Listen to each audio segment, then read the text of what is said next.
Chapter 12 An Errand of Mercy. Owls, thought Ralph, as he clung to the Virginia creeper and filled his lungs with the cool night air that was such a relief after the stuffy drinking glass. I've always wanted to climb down this vine and explore the ground floor, he reminded himself grimly. And now I have to. Ralph had never before been outdoors, beneath the moon and the stars. He felt small and frightened and alone. Slowly, paw after paw, he worked his way along the shoots and the trindles. An owl, uncomfortably close in a pine tree, hooted, and Ralph huddled, shivering in the shadow of a leaf. Aware that he was losing precious seconds, a night wind rattled the windows, and the owl glided off across the parking lot. Ralph inched his way down the vine. It was a long, winding route full of detours to the ground floor window, which, to Ralph's relief, was open. Upon reaching the sill, Ralph leaped to the floor of the room, in which 3 young men of college age were sleeping, 2 in beds and 1 in a sleeping bag on the floor. An aspirin! I must find an aspirin, thought Ralph. Darting under the bed, he bumped into a dust mouse, which startled him, but he did not find an aspirin. He was in such a hurry he ran right over the man in the sleeping bag instead of taking time to go around.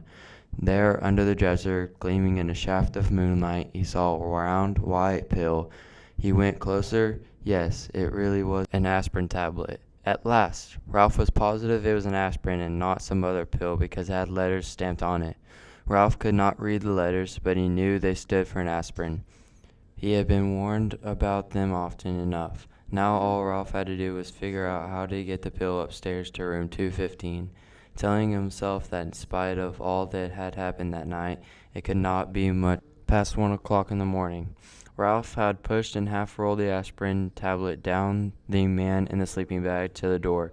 He shoved it under the door and with great difficulty squeezed under himself.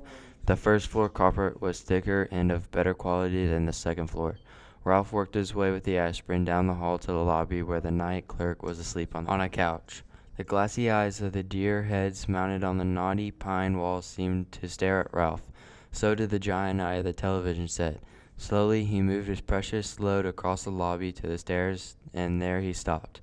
How could he manage to get that aspirin up those stairs? He picked it up and tried lifting it. Even though he knew he could not reach the first step with it, the night clerk tossed on the couch and made a gobbling, snorting noise. Ralph dropped the aspirin in a panic and looked widely about for a hiding place. With one terrified leap, he dived under the grandfather clock between the elevator and the stairs. It was immediately plain from the dust that no one had cleaned under the clock. Aha! Aha! Ralph struggled to control a sneeze. Above him, the works of the clock began to make the grinding noises. Achoo! The sneeze could not be held back. Bong! The clock struck 1:30, forcing Ralph to clap his hands over his ears. How his famous ancestors, the one that ran up the clock, Hickory-Dickory-Dock, stood the racket he did not know. Peeking out, Ralph discovered the night clerk had slept soundly through the din. So he ventured out from under the clock to continue his struggle with the aspirin tablet. Since carrying the pill up the stairs was impossible, Ralph had to find another way. The elevator? Ridiculous. A mouse could not run an elevator. Then, quite unexpectedly, a whole plan of action popped into his mind. Ralph had a genuine inspiration. First, he rolled the aspirin to a safe place behind the ashtray stand beside the elevator. Then, empty-pawed, he climbed the stairs to the second floor and ran down the hall to room 215, where he squeezed under the door.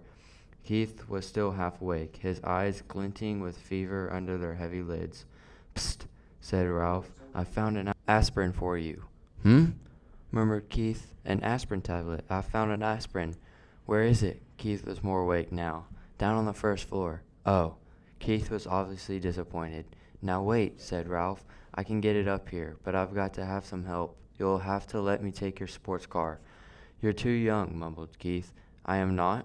And it was true that Ralph felt very much older than he had when he lost the motorcycle.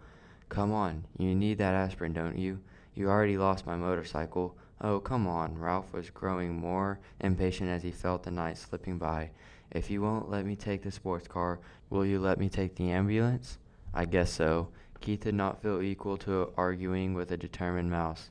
He picked up his ambulance from the bedside table and set it on the floor. "Here, one more thing," said Ralph anxiously. "Do you think you could manage to open the door for me?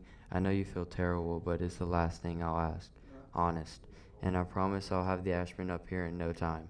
Keith sighed, but he slid his feet out from under the sheet and, hanging on to the bedside table, reached over and opened the door. Ralph was already seated in a white ambulance with a red cross painted on the side. "Wee, wee, wee!" He took the corner into the hall on two wheels and sped down the bare floor between the wall and the carpet until he came to room 211. Here he slowed down and then went, "Wee, wee, wee!" good and loud. This carried him as he planned. To the elevator. It was a crucial moment. Now he would find out if his plan was going to work. The little dog in room 211 began to whimper and then to bark just as Ralph had planned. In a moment the door opened and the man stumbled out with the little terrier in his arms. "Oh, all right," he grumbled. "I'll walk you. Shut up, will you?" Ralph waited, his paws tense on his steering wheel. The man walked groggily to the closed elevator door where he managed, in spite of the wriggling dog in his arms, to push the button. Soon the elevator door slid open. Ralph knew that timing was important. The man entered the elevator. The dog barked. "Wee, wee," said Ralph, hard enough and fast enough to shoot the ambulance at great speed across the yawning crack between the floor of the hall and the floor of the elevator before the man turned around. As the dog's owner turned, Ralph steered skillfully around his feet and parked the ambulance behind him. The man pressed a button, the doors closed, and the elevator actually began to descend. Do you know what you are?" the man steeply asked the dog. "You are a nuisance. That's what you are, a four-footed, hair-covered nuisance." The dog ignored his master. "I know you're down there," he yapped to Ralph. "If I could just get down, I'd get you." Ralph did not answer. He was taking no chances. He waited quietly inside his ambulance until the man had carried the dog out before he drove out of the elevator. He jumped out of the ambulance, opened the rear doors, seized the precious aspirin, and boosted it inside. Slamming the doors, he ran around and jumped into the driver's seat. There was not an instant to lose. "Wee, wee!" The ambulance moved toward the open elevator, but unfortunately by this time Ralph was slightly out of breath. The front wheels of the ambulance caught into the crack between the floor of the lobby and the floor of the elevator. The ambulance was stuck. "Oh no," thought Ralph. "Not now. I can't fail now. Wee, wee!" He managed to gasp. The wheels spun, but the ambulance did not move. Ralph jumped out, put his shoulder to the rear of the vehicle, and pushed with all his strength. Nothing happened. In a moment the man would be returning with his dog. Desperate, Ralph climbed back into the ambulance. He took a breath so deep he thought his lungs would surely burst. "Wee, wee, wee!" He made the sound hard and fast and high-pitched.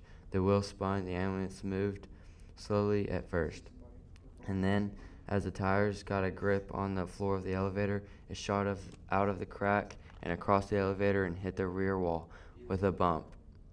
Ralph collapsed over the steering wheel, limp with relief. Just as the man came back through the lobby with his dog. "I guess some boy lost his toy ambulance," muttered the man, more awake now, as he stepped in and pressed a button. "Toy?" thought Ralph indignantly. "This ambulance is carrying medical supplies to the sick." "Boy, my foot," yapped the terrier. "It's that dastardly mouse. Let me down and I'll get him." Ralph did not try to answer. He was saving all of his breath now to get the ambulance across the crack once more. The man slapped the dog lightly on the nose and said, "Be quiet. I took you outside, didn't I?" Fortunately, the elevator door stayed open behind the man as he walked out, so Ralph had no trouble driving the ambulance out and down the hall to room 215. The door had blown shut, but he did not care. He jumped out of the ambulance and ran around to the back, where he unloaded the aspirin, shoved it under the bedroom door, and squeezed under after it. "Hey, Keith, I've got it!" Ralph was filled with triumph. "I brought you an aspirin."